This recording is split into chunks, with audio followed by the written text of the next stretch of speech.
నమస్కారం. ఒక మనుషులు తప్ప మిగతా జీవులన్నింటికీ ఒకే ఒక విషయం తెలుసు.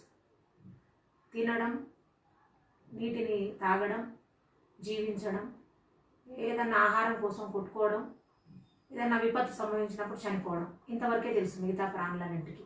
కానీ మనిషికి బుద్ధి విచక్షణ ఉండదు కాబట్టి మనుషులు ఆలోచన శక్తితోటి వివిధ విషయాల పట్ల అవగాహన పెంచుకునేవాళ్ళు. ఒక గుంపు, ఒక తెగ ఇంకొక తెగతోటి గొడవలు జరిగేటప్పుడు, తర్వాత ప్రకృతి విపత్తులు సంభవించినప్పుడు మనుషులు ఆలోచనలో పడ్డారు. ఏంటంటే మనకంటే ఏదో అద్భుతమైన శక్తి ఈ భూమి మీద ఉంది, అదే దేవుడు అనే భావన మనుషుల్లో మొట్టమొదటిసారిగా ఏర్పడింది. దాని నుంచే దేవుడు దేవత పూజలు ఇవన్నీ కూడా మొదలయ్యాయి. దాంట్లో భాగంగానే మనుషులు మొదట పూజించింది ప్రకృతి శక్తులను. అందులో అగ్నిని పూజించడము, వాయువును పూజించడము, ఆకాశాన్ని పూజించడము, నేలను పూజించడము,